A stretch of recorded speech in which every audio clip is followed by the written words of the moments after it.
thing between me and the IWA Mid-South, and there's absolutely, at least not on my part, I have absolutely nothing negative to say about IWA, Ian Rotten, or any of the guys there. Ian always, took care of me. There were times when I needed, help doing things, and Ian, stepped up and took care of me and loaned me the money or gave me the money or whatever, we worked out. Yeah. So I'll never say anything negative about the IWA. It just so happened at this point in time in my life, me and my wife just adopted, and we're going through the adoption process. And congratulations! We got that going on. Congratulations! And she's in school, and she's got a full-time job. I've got a full-time job, and there's just not a whole lot of time, and I've got to be able to balance that. Father time and I know. And everything. I know. Family time is important time. Absolutely. So at this point in time, I really wish I could make more IWA Mid-South shows. I wish them nothing but the best, but unfortunately, at this point, my schedule won't allow me to do that. Mm-hmm. And so, if I am at an IWA show, it'll probably be because I bought a ticket. Yep. Yeah, I haven't been to I haven't been out to IWA. I'm just taking it easy from them, I'm just taking it easy. I'd just rather watch it on DVD. It's more fun. Right. Right. Well, and it's great to make the trip and for 12 hours. Where you're coming from. Yeah. Oh, absolutely. Well, especially for the big shows like Double Death and TPI. Yeah. Death, it's just coming. It's obviously you don't want to come weekly 12 hours, but no. the big shows, that he does. Ian, the IWA Mid-South, the thing that I always enjoyed about working for the IWA Mid-South is Ian Rotten has the ability to take his core guys and build them up and make people believe in them and make people love them and make people back them. And I've seen it time and time again, going back to 1997 when I first started watching the IWA Mid-South. A lot of us had never heard, me especially, growing up being a USWA guy, I'd never heard of an Ox Harley. I'd never heard of a Gator McAllister. I'd never heard of, I knew who Ian was because he had done some time in the USWA. Yeah. But, the core group of his guys, I'd never heard of. Roland Hard, God bless his soul. Never heard of the guy. No. First time I saw him, I absolutely fell in love with, what he did. I think he was doing Taz at the time. Or something of that nature, the first time I seen him. But, Ian has this ability to write great stories and to write great characters and make people, buy into these characters, buy into these people. And it's just amazing to watch him in a locker room sit down and put stories together sometimes. It's like, wow, it really is. It's really, Ian does not get the credit that Ian deserves. No, I always love Ian for what he always was like, and of course him and wrestling all the time was always his passion. Always from day one. With his brother. God rest his soul. Absolutely. Absolutely. I've never seen. I never met Ian. At a show, I've seen him. He would come to like local shows in the town, but I never see him. You know what I mean? But Axel would always be around. For ECW and other little promotions here and there. On the East Coast. But that was always. I'll never forget the time. Actually, I did see it. I remember Axel Rotten came to our where the heck was it? Rahway, New Jersey. For a Jersey All-Pro show, and he wrestled a young guy named Danny DeMonto, who's pretty good on the indie scene, was good on the indie scene, in a hardcore match, and he took, and Ian took like a DVD player. Ian. I don't know why, where do you get Ian? No, I said Axel.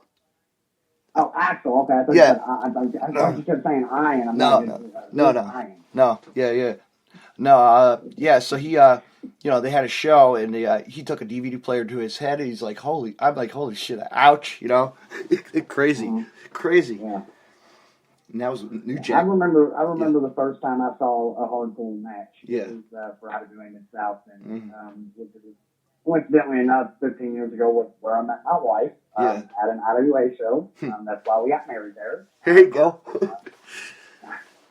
Got body slammed by Congo Kong and saved by Chris Hero that night. Thank you. Yeah, Congo Kong. Look at him. It was, Congo's on TNA. Look at that, right? Yeah. It's unbelievable. And I know. Chris Hero is Cassius Ono for the WWE. I know. We know all these people. I know.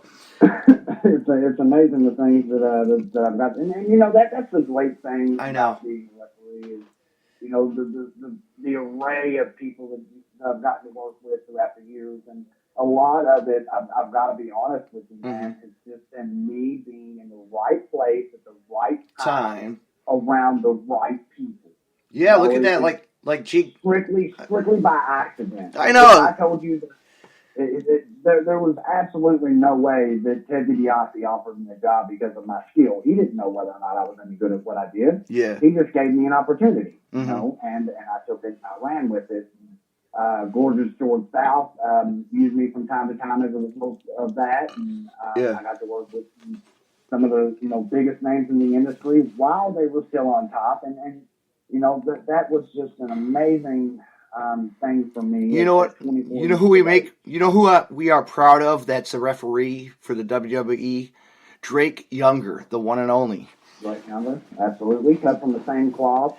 And also a referee from New York or New Jersey area. His name is Ref Eddie Orange. Eddie. He's a pro from Jersey All Pro. Actually, he used to be a wrestler. Because his name was Bandito Jr. Jr. Well, there's a couple referees. Nothing against Drake or any of those other guys. I know. But, you know, they all have a long way to go before they are Jason Aries, who honestly, and I love Drake. And I know. I think we all love Drake. Is awesome. I know. Me and Drake came from the same dojo. Wade's dojo under the American Kickboxer. Yeah. But watching Jason through the years is honestly how I have, you know, evolved as a referee myself. Yeah. And knowing Jason and being able to call Jason and say, hey, you know, will you take a look at this and tell me what you think? And having that rapport with him. And the same with Drake. You know, to this day, if you know, I sent him a text and said, hey, can I send you this footage and critique it? You know, it might take him a week to look at the footage, but at some point he's going to get back to me. And you know, that's just a testament to the type of person that Drake is, and the relationship that Jason is, etc. So. I know. I remember first seeing Drake at I met him at a local Jersey All Pro show one time. You know, I saw him there, and he tore the house down for us. I was like, "This is awesome!" And then like 3 months later, there we are at or a couple months go by, and he got, you know, inducted to the CZW Hall of Fame, and I got to see him there, you know, with my picture with him. It's awesome, you know, to see. One of the most underrated hybrid wrestlers of our time. Yeah. And promos, the best. I always loved his promos. Were always catchy, you know. He'd always get you. But yeah. So if you were to go back to like watching wrestling, and who'd you like as growing up, like let's say deathmatch wrestling or hardcore wrestling, you know? Who'd you look up? You know, growing up, hardcore wrestling to me was like a concession stand fight at the World of Art. Like that was, you know, Jerry Lawler and Bill Dundee taking on like a Moondog. Yeah. You know, that was about as hardcore as they got growing up. Or maybe my wife's favorite wrestler from back in that day, Joe LeDuc, you know, taking the axe to his arm. You know, those kind of things were you know, what we saw as little kids, and it's like, oh wow, you know. And you know, one thing that sticks out of my mind is like being 5 or 6 years old and being outside the old Louisville Garden that had a gate around it, and seeing the missing link out there, and I yelled something at him, and him just being a heel. You know, he jumped on that gate and started trying to climb that gate and come after me. And you know, I just stared at him. So you know, I take those are the kind of things that, you know. Of course, back in that era, things were more character driven. You didn't have to have the blood. You didn't have to have the gore. You know? No trash cans. A pile driver on a steel chair was enough to bust you. Or Jerry Lawler's fist. You I remember many a times watching Darren Lawler just pummel somebody until they were bloody. Mm-hmm. And it evolved as did all things. That's why I looked up to Cactus Jack. I got hooked on Cactus Jack when I was young. When I was a kid, I actually got lucky. I went to a local school gym and I saw him wrestling Eddie Gilbert. In a hardcore match, up in the bleachers, throwing a trash can around. Yeah, I never got to see any of that kind of stuff. Yeah. Again, but then like the mid '90s, like the mid '80s, I was lucky enough. Bruiser Brody came to town. He came to town to our local ice palace, and he wrestled like Chief Jay Strongbow inside a steel cage. That's like lucky. So that was hardcore. We got to say that was yes. the ultimate. I know. Yeah. So and then as the years went on, mm-hmm. The bar got pushed up, and then Japan, who I don't care what you say, Japan was the innovator of violence, as we know it in professional wrestling today. Yes. The very first death match I can ever remember seeing that was labeled death match was, of course, the infamous IWA Japan death match tournament. Yeah. And I watched that whole show, and it was, back in the tape trading days, etc. Mm-hmm. And that was the first time, and I believe then I was like 16 years old. And, yeah. ECW hadn't started being syndicated out here yet, so we didn't have that. No. That the craziest thing was watching Japanese wrestling. I remember right after I traded that tape back, somebody gave me another tape, and it had a Piranha death match. I don't remember who was in this match, but I remember they stuck this Japanese dude in this Piranha thing, and I'm standing there watching my TV going, fuck that. You're not going to pay me enough money ever under any circumstances. Right. Put me in a Piranha. What the fuck? No, that's crazy. Like, no way. No. And I remember turning off the video and just saying, you know what, this is fucking stupid. I can't believe they do this. This is going to ruin professional wrestling. This isn't what I grew up with, and it was kind of a turn off at first. And as a couple of weeks went by, and my cousin called me up and he's like, hey, Johnny, that's what my whole family called me growing up. He's, hey, Johnny, you need to come down to Dixie Highway and check out this show. I think you'll really enjoy it. It's something different. I'm like, all right, yeah, I'll come down there one night, or whatever. And I went down there one Thursday night. And, Suicide Kids was there, and Aunt Carly, and it was the first time I saw Terry the Great and the American Kickboxer hook it up, and I was fucking just mesmerized. Mm-hmm. It was just amazing. And then at the end of the night, it was like a no rope barbed wire, electrified light tube, go fuck yourself with whatever you can grab kind of thing. And I remember going, holy shit, seeing this up close is way cooler than watching it on TV. And then I was hooked.